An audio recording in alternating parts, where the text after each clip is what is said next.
난 시먹고 산다 시토크쇼 시작하겠습니다.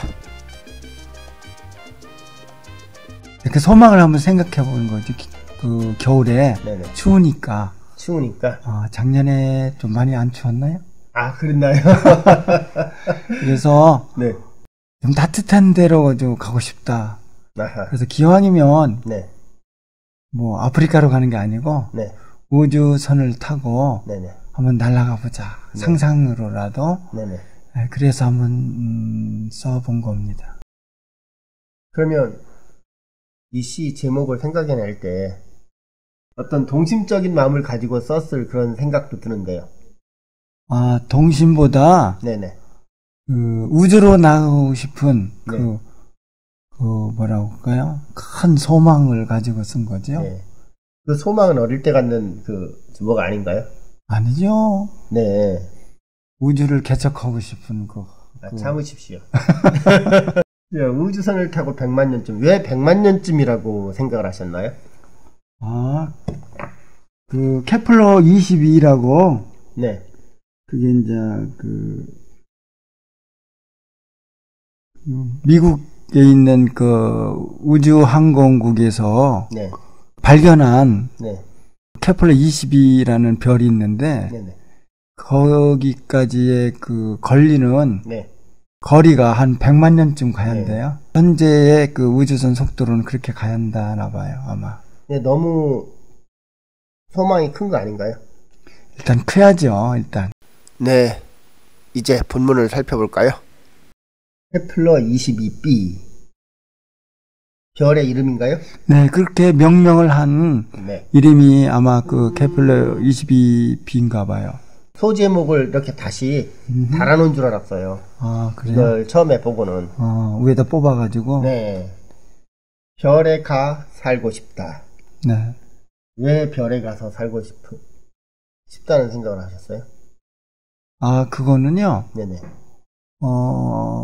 제가 생각하기는 옛날에 네네. 그 달에 갔잖아요. 암스트롱이. 네네. 토끼가 살고 있지도 않고. 네네. 먼지만 있고. 네네. 어쨌든 가봐야 실체를 알 수 있잖아요. 네.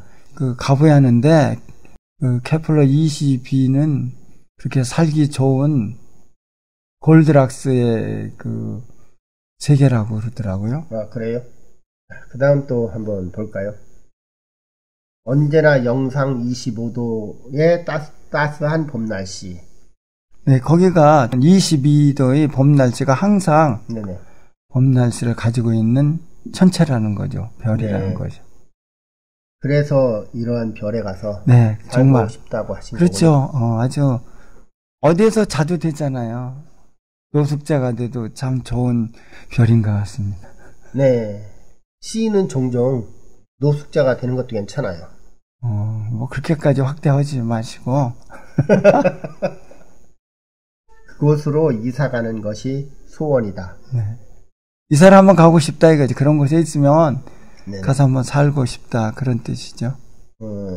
쉽게 말하면 무인도에 가서 살고 싶다 그런 거와 똑같은. 그렇겠네요. 그런데 저런 생각을 하셨나요? 그런 생각 안 나세요? 생각을 떠나서 여기까지 네. 박시인께서 쓰실 때 박시인의 심리 상태가 궁금한 거예요. 그냥 네. 추운 때 좀 네. 따뜻한 곳에 가서 살고 싶은데 네네. 그 보도를 보니까 인터넷을 딱 보니까 케플러 22b라는 네. 별이 있다고 네네. 있길래 한번 들어가서 어떤 곳인지 한번 이렇게 보고 이런 데 가면 참 살기 좋겠다. 네. 봄, 가을로만 계속 왔다 갔다 할 거 아니에요. 네. 봄이었다가 가을이었다가 봄이었다가 가을이었다가. 네. 네. 지금 여기까지 이제 쭉 보면서 네. 지금까지 박시인의 시들을 여러 시들을 보는데 네. 은유적인 표현들은 전혀 쓰지 않으시네요. 은유적인지 안윤적인지 상징적인지 그건 생각의 차이고 네. 제 생각에는 일단 내가 생각할 수 있는 거 네. 그걸 항상 얘기하지만 네. 대부분 네. 그렇게 대생하는 식으로 일단 써보는 거예요. 네네. 그렇게 한 다음에 뭐 변환을 한다든지 네네. 그것도 하기 싫으면 그냥 마친다든지 네. 그래서 그 하나의 시가 됐다. 쉬운 시도 있고 어려운 시도 있는 네. 것처럼 네. 하여튼 나의 마음 상태를 네. 말하듯이 쓰자. 네. 네, 그거에서 기인된 거예요. 네. 그래서 보면은 현실적인 거를 그대로 그리는 네. 그런 작가라는 생각이 들어요. 네. 그게 독백형이든 대화형이든 존대형이든 간에 일단 그렇게 써보는 거예요. 네. 그 말은 글이다. 네. 그래서 하는 게 나오잖아요. 말로. 네. 말로 나온 걸 글로 그냥 써보는 거예요. 네. 어떤 형식에 얽매이지 않고 네. 그렇게 써보는 것도 하나의 시가 될 수 있다는 것을 얘기하는 거죠, 제가. 네. 심리 상태를 떠나서 그냥 자기도 모르게 써보는 것 아니면 머리로 생각하면서 생각을 해야 네. 생각을 해야 말로 나오잖아요. 아, 그래요? 그러면 그거를 글로 써보는 거죠. 그러니까 사람들은 이렇게 얘기를 하다 보면 뭘 쓰라 하면 갑자기 무슨 담화문처럼 생각하잖아요. 네. 응? 국민 여러분께 쓰는 담화문이 아니거든요, 이거는. 네. 그래서 그냥 친구에게 쓰는 것처럼 쓰는 거예요. 혹시 박 시인님은 무개념의 개념이라는 그런 단어, 문장 들어보셨나요? 지금 들어봤습니다. 아, 지금 들어보셨습니까? 무개념의 개념? 무개념의 개념. 글쎄요. 네. 뭔 뜻인지 한번 풀어보세요. 보통 무개념이다 하면 인터넷 같은 데는 안 좋은 의미로 문해라고 표현을 많이 해요. 안 좋은 표현인데 무개념의 개념이 어떤 의미를 갖냐면 네. 생각을 안 하고 그냥 자기도 모르게 쓰는 거예요. 개념이 없이. 아, 그건 아니에요. 그런데 아니에요. 그것이 네. 나중에 어떤 효과가 날 수 있느냐. 다른 사람이 봤을 때 음흠. 정말로 거기에서 뭔가를 깊이 느낄 수 있는 그런 글들이 나오기도 하거든요. 그럴 수도 있겠죠. 근데 제가 지금 그 말씀을 듣고 생각나는 게 있는데요. 네네. 얘기해도 되겠죠? 네, 말씀하세요. 마음이 움직이지 않으면 네네. 마음에서 어떤 그게 나오지 않으면 몸이 움직이질 않아요. 왜냐면 마음과 몸이 있잖아요. 사람에게는. 네네. 그래서 마음이 어떤 체계를 어떤 네네. 명령을 주지 않으면 몸은 네. 움직이지 않아요. 네. 몸이 움직이지 않는다는 건 행동이 안 나온다는 거거든요. 네. 그러니까 마음이라는 건 하나의 주인공이잖아요. 네. 네. 마음이라는 주인공이 움직이지 않으면 그 행동이 나오지 않습니다. 네.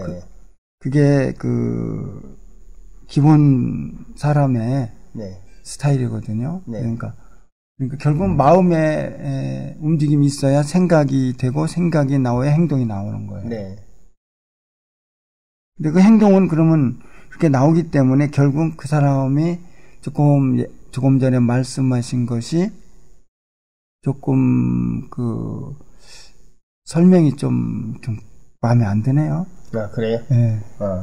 그러면 박 시인은 개념의 개념이 중요하다는 거네요. 그죠? 머리로 생각을 그러니까 생각을 하든 않든 네네.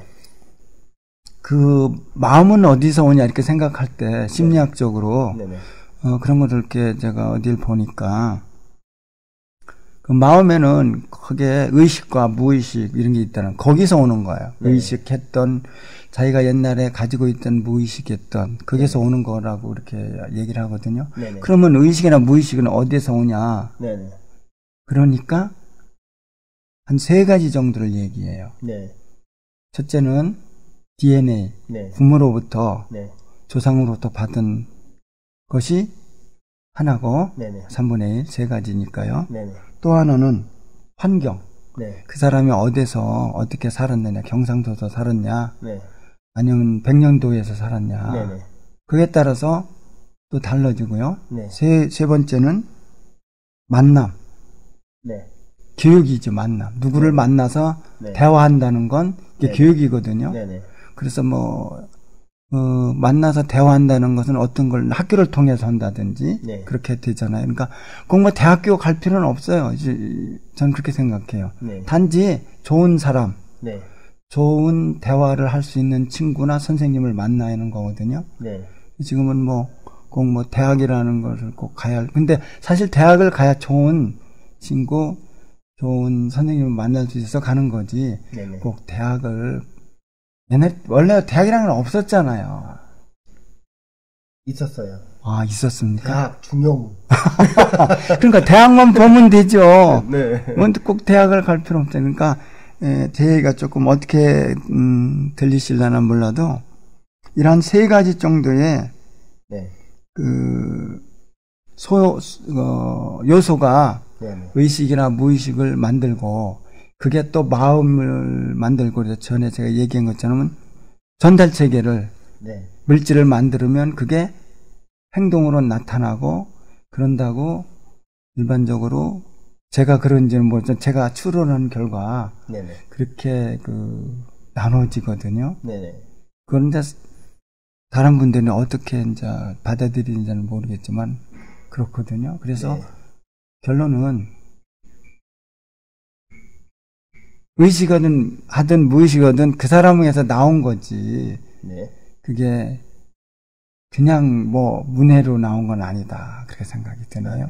네, 알겠습니다. 너무 똑똑한 채를 좀 했나요? 아니요. 개념이 있는 척 했습니다. 아, 개념? 네. 네. 네. 우주선을 타고 100만 년쯤이라고 했는데, 네. 밑을 가보니까, 우주선을 타고 600광년을 날아가자 그랬어요. 갑자기 또 웬 600광년이 나옵니까? 왜냐면 지구로부터 600광년쯤 떨어져 있거든요. 아, 케플러 22b가요? 아, 그리고 네. 이제 우주선은 100만 년쯤 후에나 날아갈 수 있는 거네. 아니죠. 그 네네네. 속도로 가자는 거죠. 100만 년쯤 속도로 가면은, 네. 600광년 떨어진 케플러 22에 도착할 수 있다는 거죠. 100만 년쯤 빛으로 가면. 자, 그래서 당분간은 어렵다고 하셨어요. 네. 당분간 어려우니 어려우니까 네. 그냥 살아야죠. 그냥 살아요? 네. 그냥 꿈이라도 꾸어보시지. 근데 꿈은 꾸잖아요. 이게 아니, 꿈이잖아요. 어렵다고 포기한 줄 알았죠? 당분간 어렵겠지요. 네. 꿈은 접지 않았죠. 어렵겠다. 네. 그러니까 꿈은 안 접었는데 한쪽에다 포기한 느낌이 한쪽에다 이렇게 놔뒀겠죠. 그렇군요. 네. 잘 있든가요?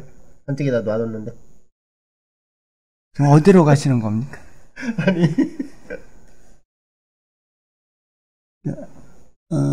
제가 이제 이렇게 쉽게 쓴 건 네네. 이렇게 써도 시가 된다 이렇게 생각을 하고 썼는데 시가 된 것 같습니까? 뭐 시인이 시라고 하면 시인 거죠. 아, 이거 누구 닮아가는 얘기네요. 보통 시에는 운율이라는 게 들어가 있게 되는데, 네네. 네? 지금 이 시의 운율은 좀 애매하다는 생각이 들거든요. 모든 시가 네네. 꼭 운율만 따라서 쓴다고는 생각지 않거든요. 네네. 운율을 많이 넣어서 쓸 수도 있고, 네네. 뭐 산문시도 쓸 수 있고 네. 그런 거지라고 생각해요. 왜냐하면 나는 그 묘사는 대상시를 많이 쓰지만 네네. 직물적이다라고 네. 하는 걸 많이 쓰지만 네네. 관념시도 같이 나의 생각을 끌고 가는 네. 그런 에너지를 가진 관념적인 시도 쓸 수 있고 그런 거지. 어떤 시인이라고 해서 네. 어떤 스타일이라 해서 꼭 네. 운율만 꼭 집어넣고 네. 뭐를 뭐 길게 쓰고 짧게 쓰고 꼭 네. 자기 그 뭐라고 하나요? 스타일이라고 그럴까요? 네네. 꼭 그것만 쓰는 건 아니잖아요. 제가 그 질문을 왜 했냐면요. 네. 시를 낭송을 할 때, 네.